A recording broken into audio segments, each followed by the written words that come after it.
The Great Hall of Nexus Prime had never seen such anger before. 12 species sat around the massive crystal table, each one more furious than the last. The humans had done it again.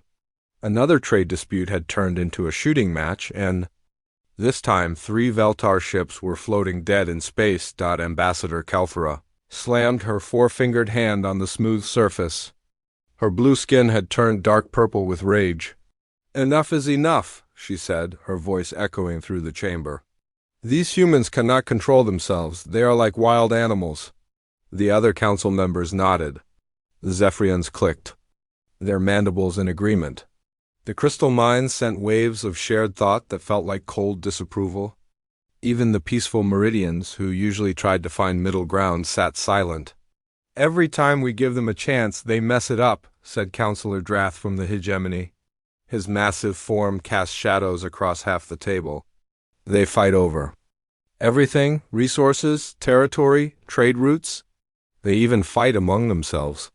Admiral Trosses of the Dominion pulled up holographic displays. "Look at their history," he said, pointing at the floating images. "Thousands of years of constant war. They only stopped fighting each other when they found us to fight instead." The evidence was clear. In just 50 years since first contact, humans had been involved in 17 separate conflicts. Some were small, like the mining dispute with the Outer Rim Collective. Others were bigger, like the 3-day battle over shipping lanes near the Vega system. None of them had been entirely the humans' fault, but somehow they always made things worse. Ambassador Jake Morrison sat alone at a smaller table. He was the only human present, and right now he felt very small. "Council members," he said, standing up slowly, "my people are not perfect, we know this. But we are trying to learn." "Trying?" Kalthara's voice rose higher. "Your species has had 50 years to learn. How much more time do you need?" Jake looked around the room. These beings were ancient compared to humans. The Veltar had been spacefaring for 3,000 years. The crystal mines had existed for 10,000. To them, 50 years was nothing, but to humans it was 2 full generations. "We are young," Jake said. "We only reached the stars a century ago. You have had thousands of years to learn peace. And that is exactly why this must happen," said Elder Velmuth of the Crystal Mines. The ancient being's thoughts touched every mind in the room. "Youth is not an excuse for violence." The vote was quick. 12 species, 1 decision. The humans would be isolated until they learned to behave. The silence protocol would be put in place around their entire solar system. No ships in or out, no communications, complete quarantine. "How long?" Jake asked, his voice barely a whisper. "Until you prove you have changed," Kalthara said. 50 years, 100, maybe more. When you are ready to join civilized society, we will know." The barriers went up within days. Jake watched from the observation deck of Haven Station as the last human ships raced home. The quantum field generators were already in place, invisible walls that would keep his people trapped in their own small corner of space. President Helen Clark's face appeared on the emergency channel from Earth. Her eyes were red from crying. "Jake, what are we going to do?" "We survive," he said. "We learn, we become better than they think we can be." The last transmission cut off as the barrier sealed completely. Jake found himself alone on an alien station, the only human left outside. The quarantine. The station commander, a Veltar named Kess, approached him carefully. "You can stay here," Kess said. "You were not part of the vote." Jake shook his head. "My place is with my people." He climbed into his small shuttle and flew toward the barrier. The quantum field let him pass one last time, recognizing his human DNA. Behind him, the galaxy continued its business as if humanity had never existed. On Earth, people gathered in the streets. Some cried, some raged. Others just stared at the sky, wondering if they would ever see alien ships again. President Clark called an emergency session of the World Congress. "We have been judged and found wanting," she said to the assembled leaders. "But this is not the end. This is our chance to prove them wrong." Dr. Lisa Hamilton, the head of Earth Science Council, stood up. "They think we are too violent to join their galaxy." "Maybe they are right." But maybe violence is not always wrong. Maybe sometimes the galaxy needs people who are willing to fight. The president nodded slowly. We will use this time well. When we emerge from this silence, we will be stronger. We will be ready for whatever comes next. In the depths of space, the barriers hummed with energy. Earth and its colonies were now invisible to the rest of the galaxy. The humans were alone with their thoughts, their anger, and their determination. The council had given them silence, thinking it would break their spirit. They had no idea what they had actually created. Time would tell if their decision was wise or if they had just made the biggest mistake in galactic history. 50 years had passed since the barriers went up. Earth looked different now. Where once there had been crowded cities choking on pollution, clean towers of glass and metal reached toward the sky. The oceans were blue again. The air was clean. But the biggest changes were not on Earth at all. Dr. Lisa Hamilton stood on the observation deck of New Geneva Station, floating in orbit around Mars. Below her, the red planet glowed with the lights of 100 cities. Rivers ran where there had once been only dust. Green forests covered what used to be empty plains. Mars was alive. "Hard to believe it took us this long," said Captain Chris Parker, joining her at the window. He commanded the defense fleet that protected the outer colonies. "We could have done this centuries ago," Lisa nodded. "We were too busy looking outward, too excited about alien technology and alien worlds. We never stopped to ask what we could build ourselves. The transformation had not been easy.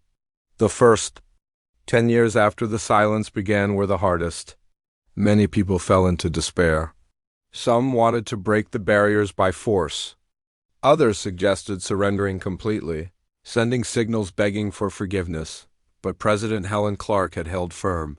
"We will not break," she had said during the dark early years. "We will bend, we will learn, but we will not break." The breakthrough came from Dr. Amy Foster, a quantum physicist who had been working on dimensional theory. Trapped without alien technology to study, she had turned inward, exploring the deepest laws of physics. What she found changed everything. "Reality has layers," she explained to the World Science Council. "We have been living on just one layer, like ants crawling on the surface of a sphere. But there are other layers, other dimensions we can access." Her first experiment had been simple. A small probe that could slip between the layers of space, appearing and disappearing at will. Then came bigger tests. Ships that could hide in dimensional folds.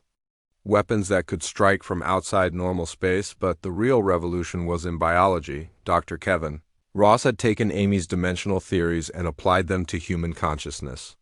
"The mind is not just electrical patterns in the brain," he said. "It is a quantum structure that exists partially outside normal space."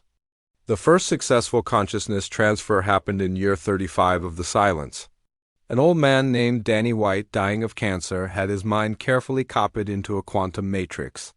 His body died, but his consciousness lived on, transferred into a new clone body grown from his own cells. Death became optional. Not for everyone, and not without cost, but possible. Those who chose it could live for centuries, their minds backed up and restored in new bodies when the old ones wore out. The galaxy had given humanity 50 years to think about what they had done wrong. Instead, they had spent that time becoming something new. Captain Lavastone piloted her ship through the dimensional fold space around Jupiter's moons. Her vessel, the Guardian, existed in a state between realities. To outside observers, it was invisible. To those inside, normal space looked like a ghost world they could see but not touch. "Patrol complete," she reported to Admiral Jake Morrison. He had returned from his exile 20 years ago, his consciousness transferred into a body that would not age. "All colonies are secure." The colonies. That was another change the Council had not expected.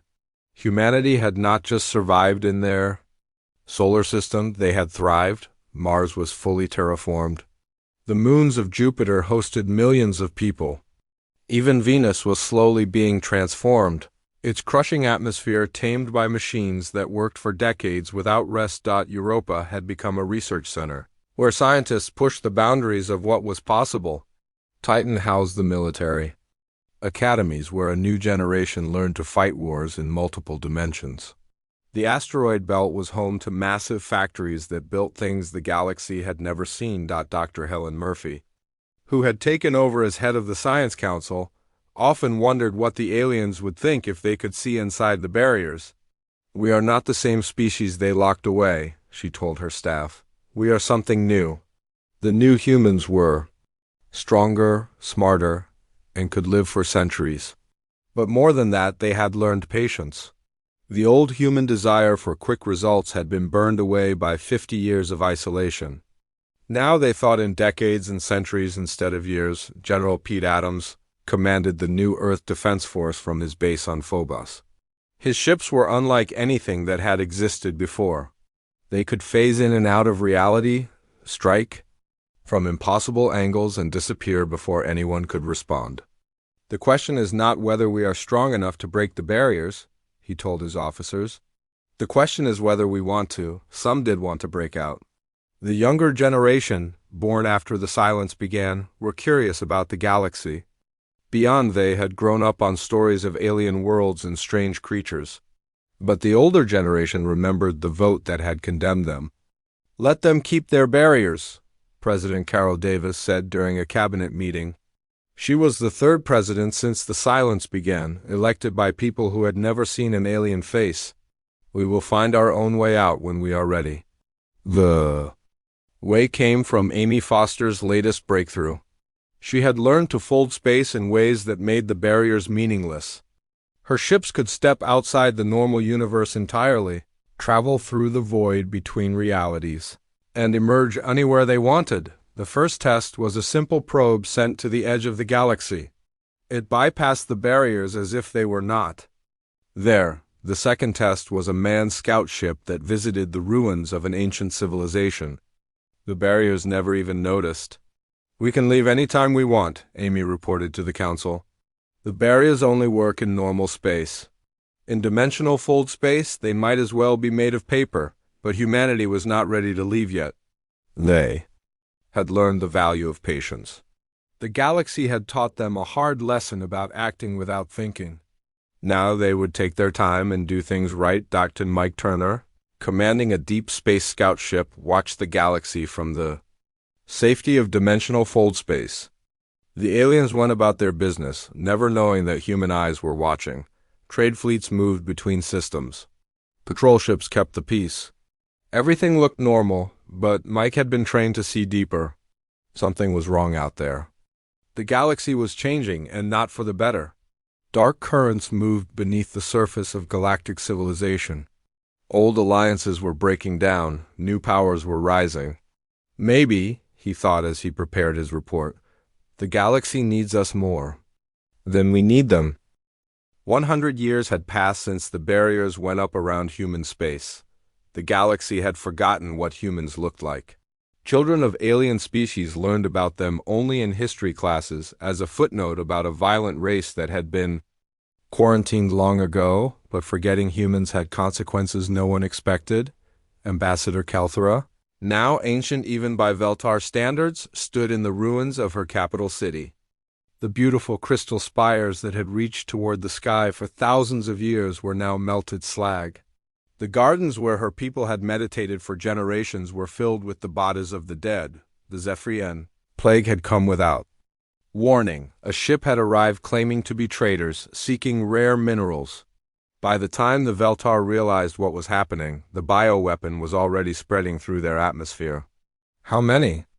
Kelthera asked her aide, a young Veltar named Pezes who had survived only because he was off-world when the attack began. 90% of the home population is gone," Pezes said, his voice breaking. "The colony worlds are quarantined, but the plague adapts faster than our medicine can keep up." Kelthera closed her eyes. In her youth, she had been so certain that humans were the galaxy's greatest threat. They had been violent, unpredictable, quick to anger. But they had never done anything like this. Even in their worst conflicts, humans had fought for reasons, territory, resources, ideology. They had never killed simply for the joy of watching things die. The Zephrians were different. They called themselves the Collective now, and their message was simple: Only the strong deserved to live. Everyone else was just wasting space and resources. Any word from the council? Kelthera asked. They are still debating, Pezes replied. The hegemony wants to negotiate. The Dominion suggests we find a way to appease them. The crystal mines are running probability calculations. Kelthera felt something she had not experienced in decades, rage, pure, burning rage. While they debate, entire species are dying. The collective had started small, a few raids on isolated colonies. Attacks that could be explained as piracy or territorial disputes. But as their confidence grew, so did their ambitions. The outer rim species fell first. Small, weak civilizations that could not defend themselves. Then the middle powers began to disappear. The pattern was always the same. A ship would arrive with an offer to trade or negotiate.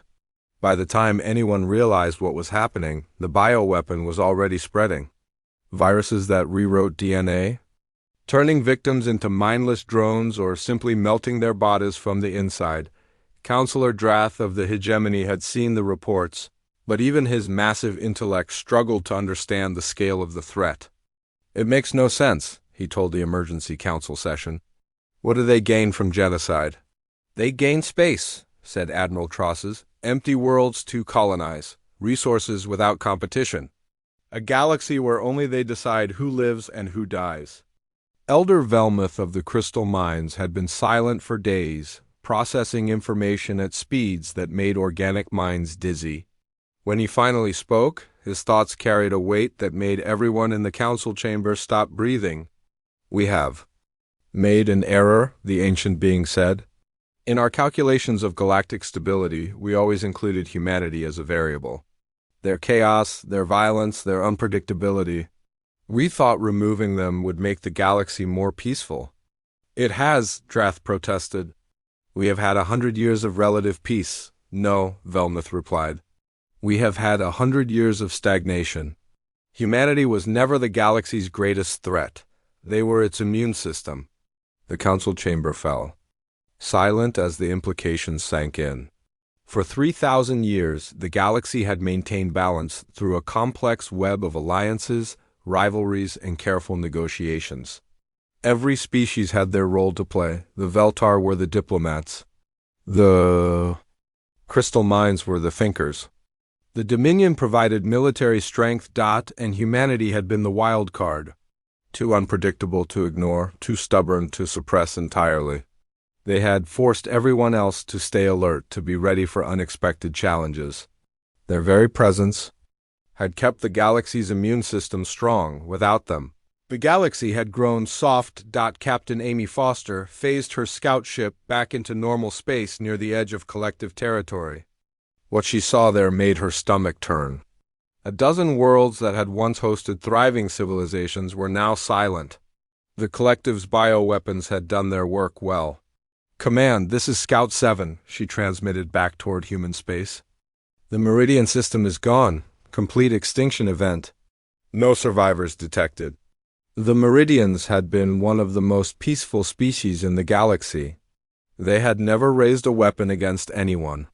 Their art and music had been treasured by dozens of worlds. Now they were just empty planets orbiting a star that no longer had anyone to appreciate its light.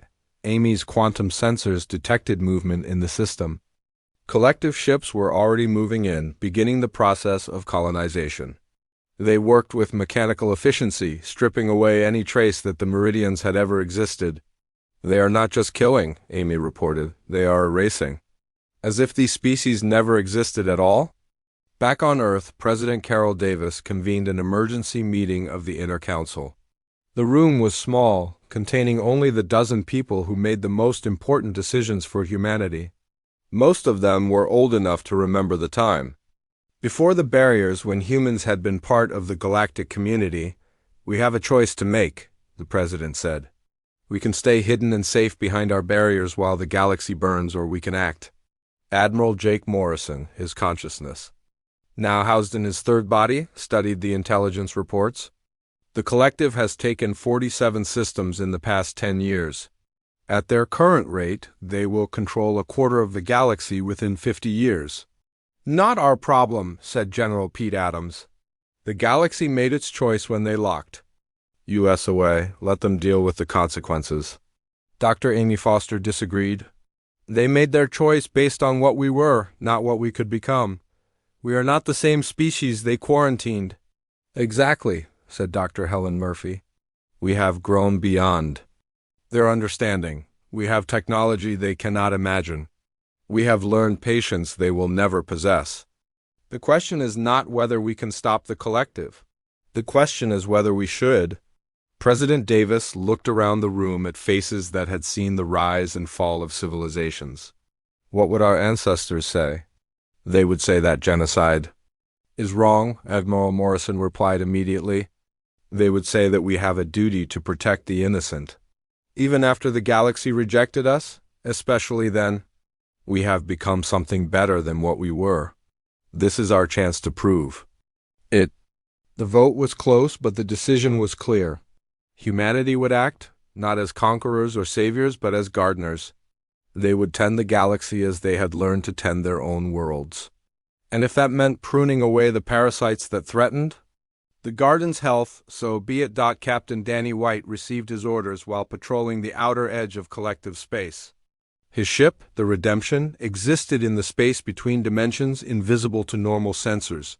He had been watching the collective fleet for weeks, learning their patterns, studying their weaknesses. All units, this is command, came the transmission. From Admiral Morrison. Operation Greenhouse is authorized. Begin Phase 1. Danny smiled grimly. After 100 years of silence, humanity was about to speak again. The galaxy would listen, whether it wanted to or not. The collective fleet hung in space like a cloud of death around the peaceful world of Cathara. 3,000 ships surrounded the planet, their bioweapons charged and ready. Admiral Kesht H. stood on his command deck, watching the readings from the planet below with satisfaction. Another clean world, he said to his aide, clicking his mandibles in pleasure. Once we clear away the current infestation, this will make an excellent breeding ground for our young. The Ketharam people had been trying to surrender for 3 days, broadcasting messages of submission on every frequency. It did not matter. The collective had no interest in slaves or subjects. They wanted empty worlds, not populated ones. Beginning atmospheric deployment, the weapons officer reported. Bioweapon dispersal in 30 minutes, Kest nodded. It would be over quickly. The virus would sweep through the population in hours, breaking down their genetic structure from the inside.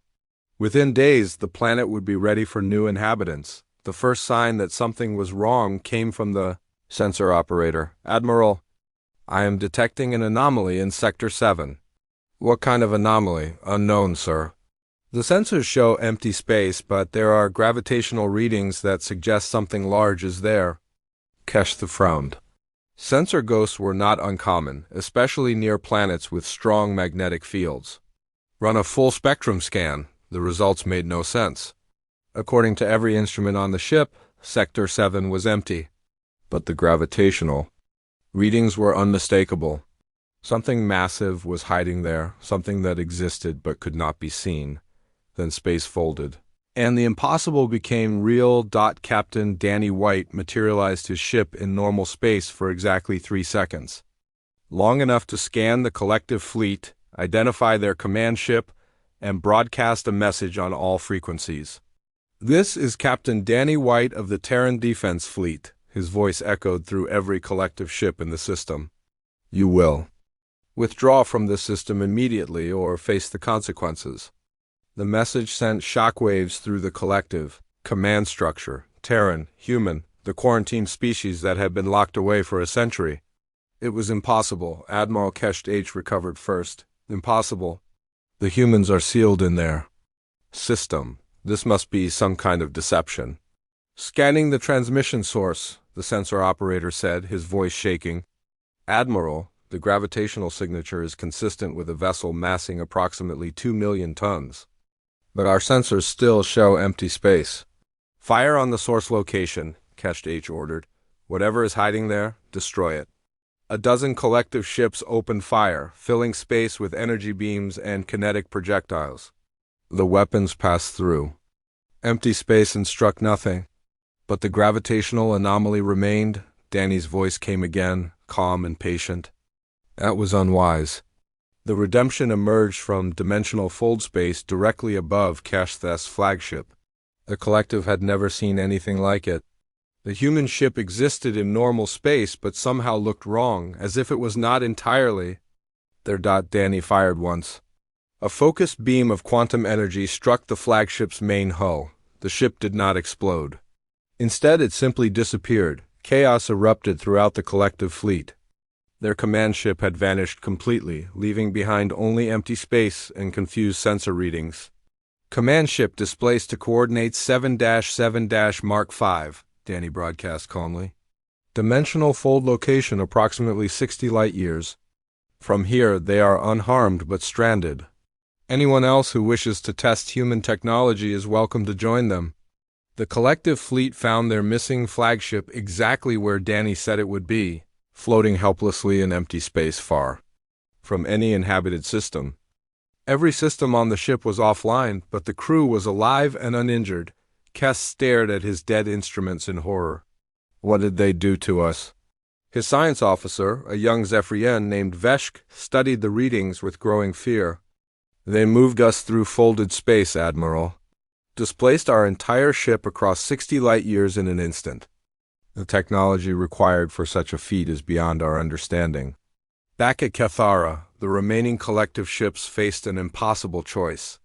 Retreat and look weak, or continue the attack against an enemy they could not see or understand. Some chose to retreat.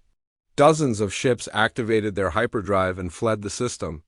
But the majority stayed, driven by a combination of pride and disbelief. Attack pattern Gamma, ordered Sub-Admiral Desara, taking command of the remaining fleet. Saturate the entire area with fire. The collective ships unleashed everything they had. Energy weapons, kinetic bombardments, plasma charges, and exotic matter warheads filled space with destructive force. Surely nothing could survive such an assault, but the human ships were not there to be hit. They existed in the spaces between reality, watching the fireworks display from perfect safety. Captain Lavra Stone, commanding the Guardian, watched the collective's desperate attack from dimensional fold space. Command, this is Guardian. The collective fleet is expending approximately 70% of their ammunition on empty space. Let them tire themselves out, came Admiral Morrison's reply. Then show them what real firepower looks like. When the collective's weapons finally fell silent, the human ships began to appear. Not all at once, but one by one, materializing at impossible angles and distances. Each ship looked different, as if they had been designed by people who understood physics in ways the galaxy had forgotten. The Redemption appeared directly behind this Ara-S command ship. The Guardian materialized above the bioweapon carriers. The Justice phased into reality in the middle of the fleet formation. This is your final warning, Danny's voice echoed through space. Withdraw from this system or be removed. Desara made the wrong choice. All ships, focus fire on the human vessels. The collective fleet opened fire again, but this time the humans fired back. They did not use the crude energy weapons or kinetic bombardments that dominated galactic warfare. Instead, they used tools that the galaxy had never imagined. Ships found themselves displaced through folded space, scattered across empty systems like leaves in a storm. Weapon systems simply stopped working as their quantum states were altered from a distance. Some vessels discovered that their artificial gravity had been reversed, leaving crews floating helplessly against their ceiling. Not a single collective ship was destroyed. Not a single crew member was killed. But within 30 minutes, the entire fleet was scattered, disabled, or stranded. The few ships that still functioned were given a simple choice: leave or join their companions in exile. They left. On the planet below, the Ketharam people watched in amazement as the death fleet that had surrounded their world simply vanished. Some ships fled into hyperspace. Others disappeared entirely, displaced to distant corners of the galaxy. Who were they? Asked Prime Minister Velton, staring at the orbital scans in disbelief. Unknown, replied his science advisor. The ships appeared to be of human design, but humans have been quarantined for over a century. Velton considered this. The humans had been legends even before their quarantine. Stories of their unpredictability and violence had spread throughout the galaxy, but the beings who had just saved his world showed neither trait. Broadcast a message, he ordered. Thank whoever just saved us and ask if there is anything we can do to repay them. The answer came quickly, broadcast from empty space in a voice that was distinctly human but somehow older and more patient than the humans of legend. No thanks necessary, Danny's voice said. Just live in peace and treat your neighbors well. That is payment enough? The human ships vanished as suddenly as they had appeared, leaving behind only confused collective survivors and a planet full of people who had just witnessed the impossible. News of the incident spread quickly through the galaxy's communication networks. The quarantined humans had somehow broken free of their barriers and intervened in galactic affairs, but they had not conquered or claimed territory. They had simply made it clear that the wholesale slaughter of innocents would not be tolerated. The galaxy was forced to confront an uncomfortable truth. The violent, unpredictable humans of a century ago had become something else entirely, something patient and powerful beyond imagining, and they were no longer content to stay locked away, while evil ran free. The emergency session of the Galactic Council had been going for 6 days straight. Representatives from all 12 member species sat around the crystal table, but for the first time in 3,000 years, none of them felt safe. Ambassador Kelthera looked older than her 800 years. The plague that had devastated her people had been stopped, but the scars remained. Half the Veltar homeworld was still uninhabitable, and their colonies lived in constant fear of another collective attack. The reports keep coming in, said Admiral Trosses, his massive Dominion frame hunched over a datapad. 47 collective fleets have been scattered across the galaxy.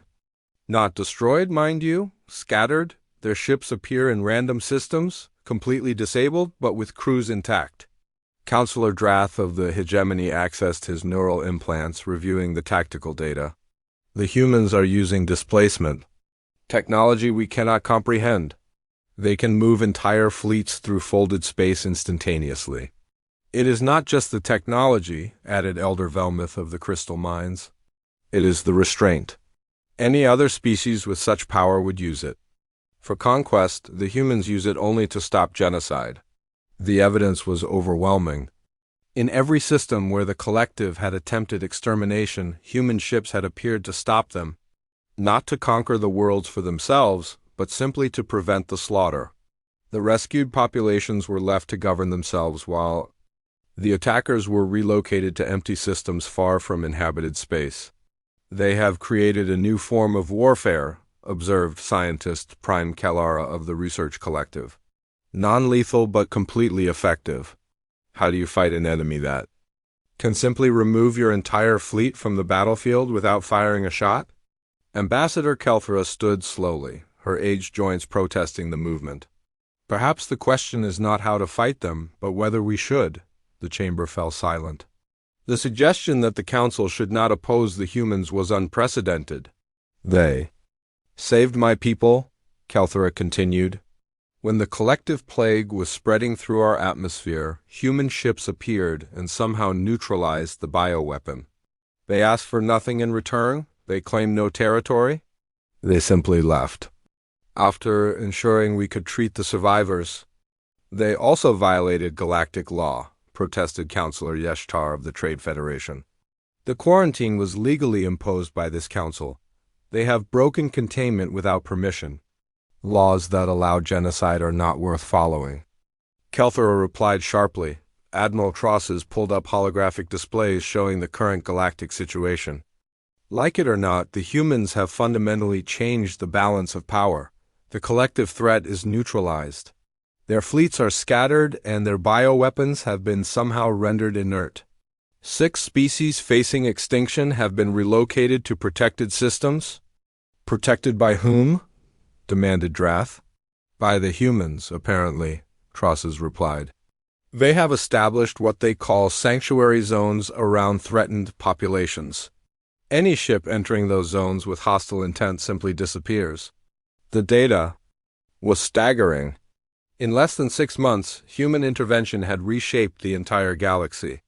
The collective's expansion had been stopped cold. Several smaller aggressive species had withdrawn to their home systems after their fleets were mysteriously relocated. Trade routes that had been closed due to piracy were now safe again. "They are gardening," said Velmuth suddenly. "The humans are treating the galaxy like a garden, removing the weeds and protecting the flowers." Counselor Drath's massive intellect struggled with the implications. But who gave them the right to decide what species live or die? Who gave the collective that right? Kelthra shot back. "At least the humans are preserving life instead of destroying it." A new voice entered the discussion. Captain Lavarstone's image appeared in the chamber's holographic display, transmitted from somewhere in deep space. The human looked exactly as humans had looked a century ago, but there was something different about her. A patience and confidence. That spoke of vast experience. "Council members," Lavra said politely, "I hope you do not mind the intrusion, but we felt it was time for a direct conversation. The security systems should have prevented any unauthorized transmission from reaching the council chamber. The fact that the humans could bypass them so easily was terrifying." "How did you break containment?" Admiral Trosses demanded. "We did not break anything," Lavra replied calmly. "Your barriers still exist, we simply learned to work around them. Dimensional fold space makes your quantum barriers irrelevant." Elder Velmuth's ancient mind raced through possibilities. "You have been watching us for how long?" "Since the barriers went up," Lavra admitted. "We needed to understand what was happening in the galaxy while we were learning to become better than we were." "And what did you learn?" asked Kelthra. Laura's expression grew sad.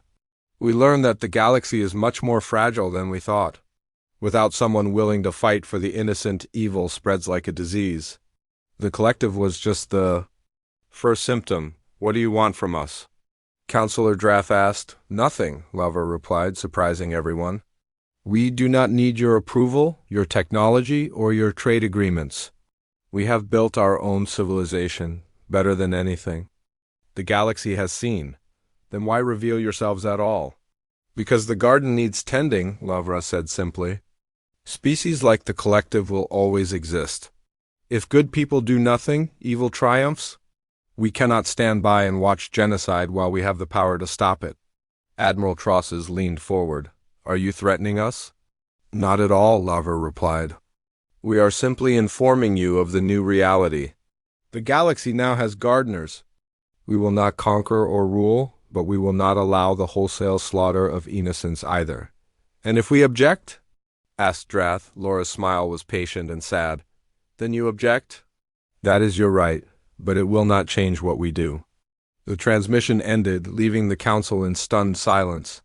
For 3,000 years, they had been the ultimate authority in the galaxy. Now they were faced with a species that simply ignored their authority while somehow making the galaxy safer. "What do we do?" whispered Counselor Tar.kl Tahara. Looked around the chamber at beings who had once seemed so wise and powerful. "We adapt," she said finally. "The humans have become something we never imagined. They are not the violent primitives we quarantined. They are something new." "They are what we could have been," added Velmuth sadly. "If we had chosen growth over stagnation, courage over comfort." The vote, when it finally came, was closer than anyone expected.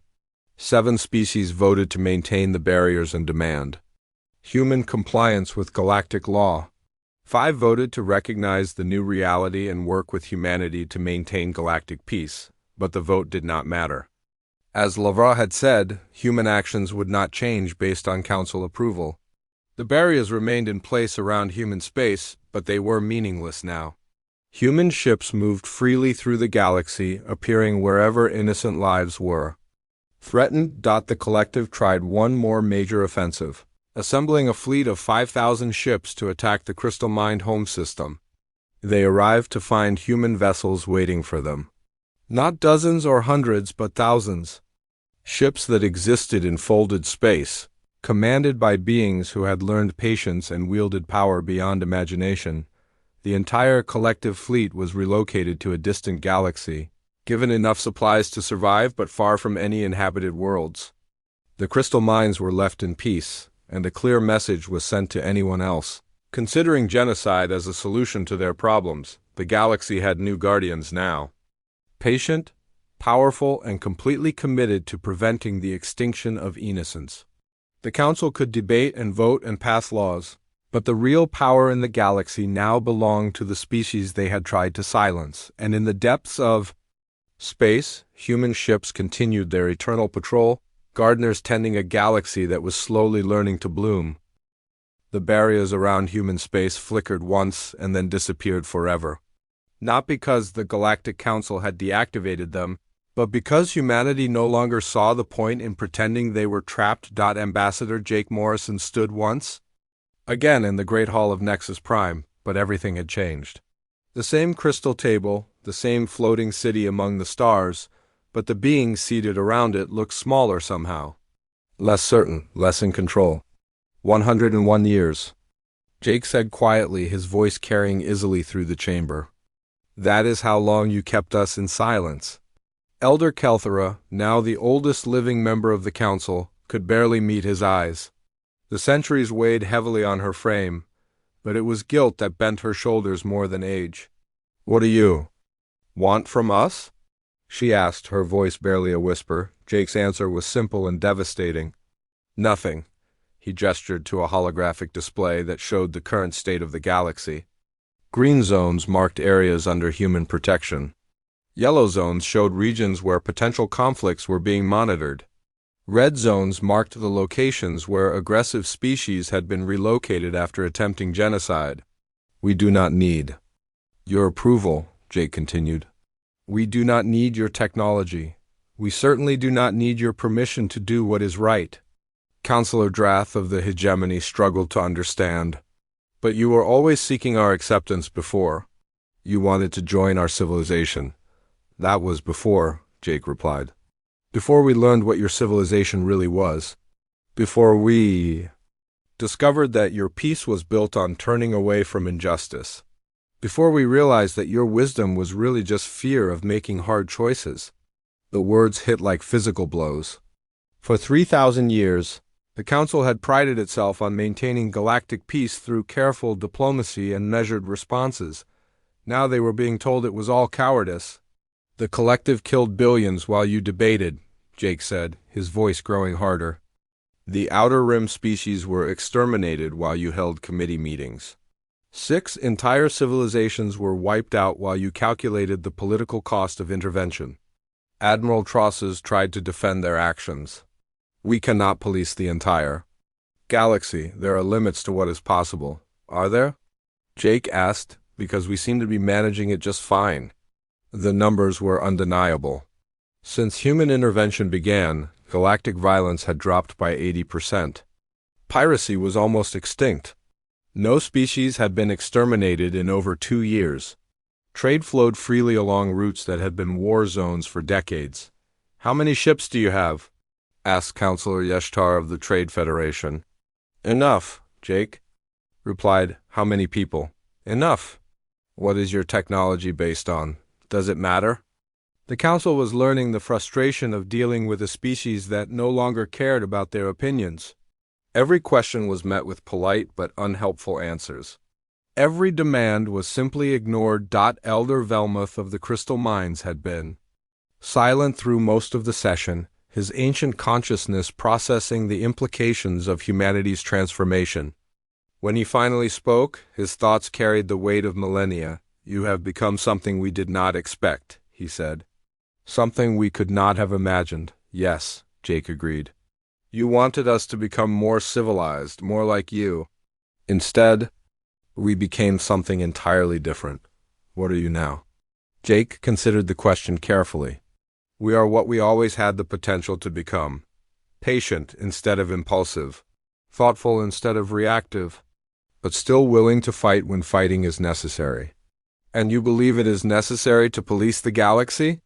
I believe it is necessary to protect the innocent, Jake corrected. The galaxy can govern itself however it wishes. We will not interfere with trade disputes or territorial negotiations or political conflicts.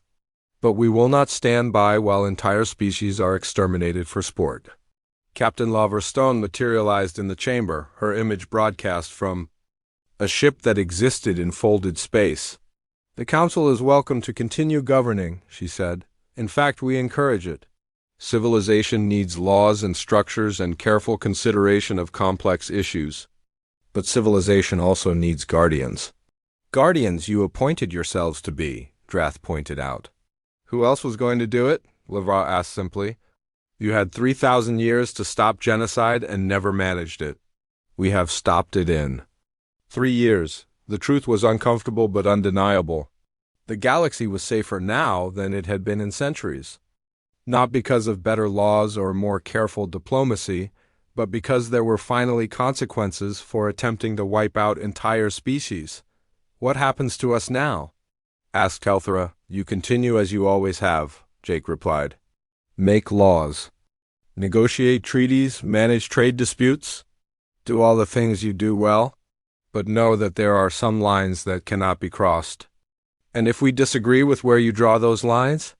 Jake's smile was patient but implacable. Then you disagree? That is your right, but it will not change what we do. Dr. Amy Foster appeared next to Lavra, her consciousness transmitted from a research station that existed partially outside normal space. We are not your enemies, she said gently. We are not even your competitors. We are simply gardeners in a very large garden. Gardeners who can reshape reality itself, Admiral Trosses muttered. Reality was always more flexible than you believed, Amy replied. You simply chose not to explore its possibilities. The session continued for hours, but the outcome was never in doubt. The Council could debate and vote and pass resolutions, but they no longer controlled the galaxy's destiny. That responsibility had passed to beings who had learned patience the hard way and wielded power with the wisdom that only comes from suffering. As the formal session ended, Ambassador Kelthra approached Jake privately.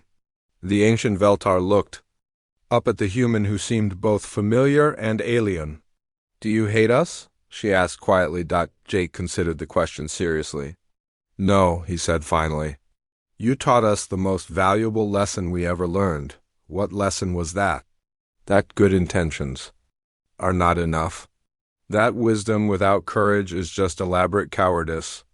That someone has to be willing to act when action is needed, regardless of the political cost.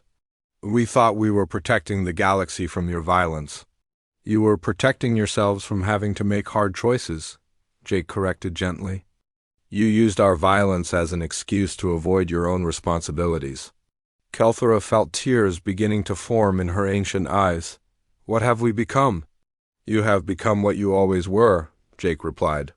Careful, thoughtful, wise administrators. The galaxy needs administrators, but it also needs people willing to fight for what is right. And you are those people now? We are trying to be. As Jake's image faded from the chamber, the council members sat in silence. They had gotten exactly what they asked for a century ago. Humanity had become more mature, more thoughtful, more patient. They simply had not realized that maturity sometimes meant taking responsibility for protecting those who could not protect themselves. In the depths of space, Captain Danny White smiled as his ship returned to patrol duty. The galaxy was vast and full of potential threats, but it was also full of wonders worth protecting. Humanity had found its purpose at last, not as conquerors or rulers, but as guardians of life itself. The silence was over. The real work was just beginning. And in systems throughout the galaxy, species that had lived in fear for centuries began to sleep peacefully, knowing that somewhere in the darkness between the stars, patient guardians kept watch.